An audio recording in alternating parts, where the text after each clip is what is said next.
John, we need to talk. You've got all these traps, these elaborate puzzles, and all this time spent trying to teach people. But look, here's the thing. Pain doesn't heal people. Love does. What you've been doing, it's not healing, it's hurting. I know you've got a grand philosophy about life being precious, and I get that. Life is precious. But here's where you're off. Forcing people to value their lives by making them face death. That's not your call. If you want to teach people the value of life, try showing them the beauty in living, not the terror of almost dying. You know, I remember a story. Well, I have a lot of stories, but this one fits. There was a time when the Pharisees brought a woman to me who had committed adultery. They wanted to stone her. Brutal, right? But I didn't encourage them to teach her a lesson by pain. I told them, let anyone who is without sin cast the first stone. Spoiler, no one did. John, it's the same with you.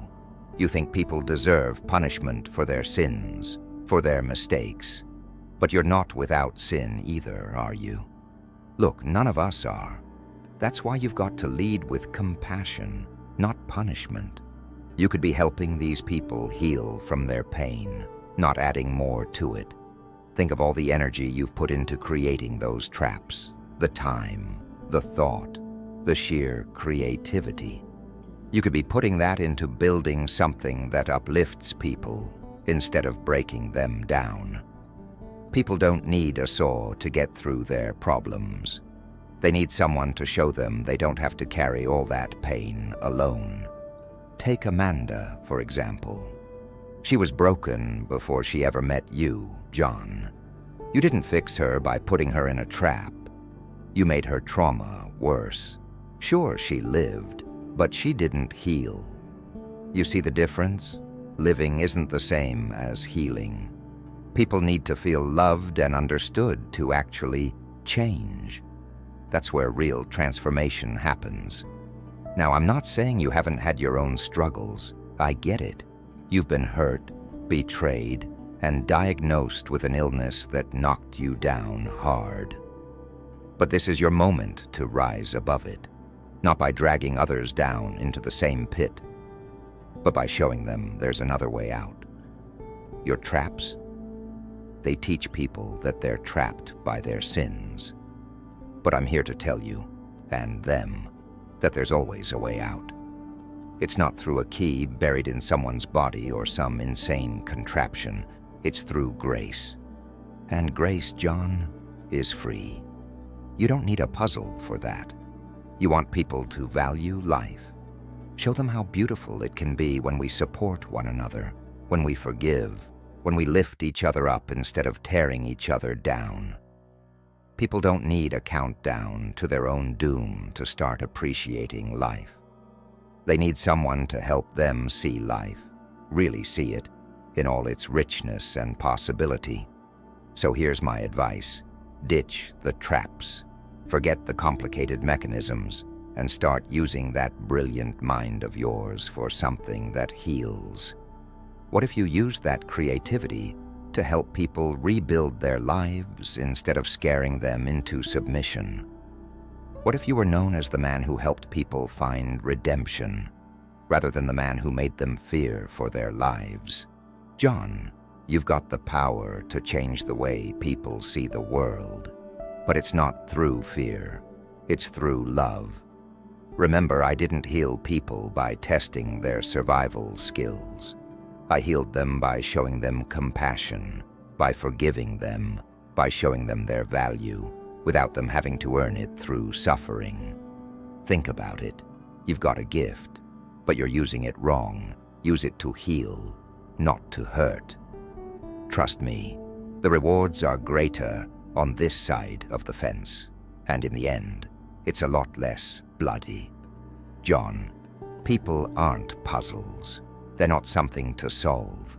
You look at them like a broken machine, something to be fixed through fear and manipulation. But people aren't mechanical, and they definitely don't change because they're scared for their lives. change, real change, comes from within. You remember Peter, right? One of my closest disciples. The guy denied me 3 times when things got tough. Now I could have set up a test for him, some grand game, to make him realize the weight of his actions. But that's not how it works. After I came back, I didn't make him prove his loyalty through pain. I didn't need to make him go through some trap to understand his mistakes. I forgave him. And that forgiveness, that's what changed him. You see, forgiveness is more powerful than any fear. Fear fades, but the effects of grace, that sticks. You've been trying to push people to face their sins in a way that terrifies them. But what if you showed them that they're worthy of forgiveness instead? Let's look at your past victims. They all have something in common, don't they? They're lost. They've made mistakes. Some of them, big mistakes. But John, what if instead of forcing them into a situation where they either live or die, you offered them the chance to seek redemption? A real chance, not one tied to a literal chain. Your way, your games, they're built on the idea that suffering is the only path to self-realization. But it's not. People realize their mistakes when they're given the space to reflect, to be forgiven, and to understand they can change without losing a limb. Forgiveness is the ultimate key, John, not pain. And guess what? You don't have to carve that out of someone's flesh to make it work. Take Adam and Lawrence. You made them fight for their lives in that filthy bathroom. You think that's how they're going to see the value of life? Nah, man. They left that place more broken than when they came in. What if instead you had sat them down, let them air their grievances, and then shown them a way to forgive one another? That's where real healing starts. The whole eye for an eye thing. We left that behind for a reason. You keep giving people ultimatums, face their sins or face death. But here's the reality. You don't get to decide what someone's redemption should look like. Only they can. You can guide them, sure, but through love, not fear. Remember that time I told a bunch of people that forgiving someone 7 times wasn't enough? I said 70 times 7. Now I know math isn't your thing, but trust me, it's a lot. That's the point. Forgiveness should be limitless. People are going to mess up a lot.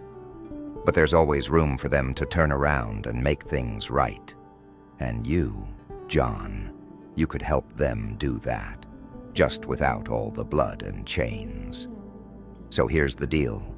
Stop trying to solve people. Stop trying to push them to some breaking point where they'll finally get it.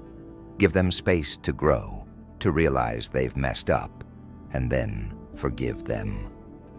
If they mess up again, forgive them again. Redemption isn't a one-time game, John. It's an ongoing process. But the good news is, it's a process that works when you give people a real chance. You've got this whole justice thing twisted, John. I know you've spent years thinking about it, justifying it, building all these games around it.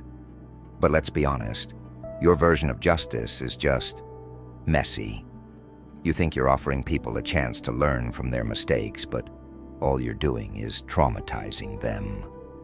I mean, you don't just teach someone how to appreciate life by nearly ending theirs. That's like teaching someone to swim by throwing them into a shark tank. It's not the lesson they're going to take away, John. This whole eye for an eye mentality, that's outdated. We moved past that a long time ago. Justice isn't about revenge. It's about restoration. You want to change the world? Start by changing the way you view justice. It's not about making people pay for their wrongs. It's about showing them a better way forward. Think about it. Every time you set up one of your traps, you're playing God. You're deciding who gets a second chance and who doesn't. based on some twisted sense of morality. But you're not God, John. You're a guy who's been hurt, who's suffering, and who's lost his way. And instead of dealing with that pain, you've been lashing out, trying to control others. I'm not judging you for it. I get it. Pain does weird things to people. But you're not going to heal by causing more pain. You keep giving people these impossible choices. Do you want to lose a limb, or do you want to die? That's not justice. That's torture. Real justice, the kind that heals, comes from mercy. It comes from giving people the chance to live better, not just survive a game. Look, I'm all for consequences.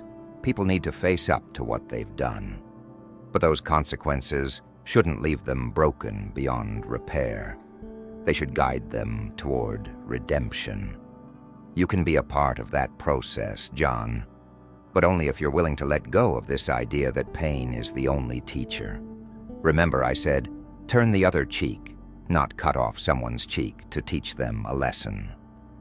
Big difference. People learn through kindness, through grace, and through the realization that they're not beyond saving, even the worst of the worst. And trust me, John, you're not beyond saving either. Here's a radical thought. What if you led with love instead of fear? I know it sounds simple, but that's because it is. You've been using fear to push people into change. But love? Love is a far more powerful motivator. People will change for love in ways they never will for fear. Fear only works as long as the threat is there. But love, it sticks with you. Fear might get people to change in the short term, but love transforms them for life. And you, John, have the power to give that love. You've just got to choose to use it.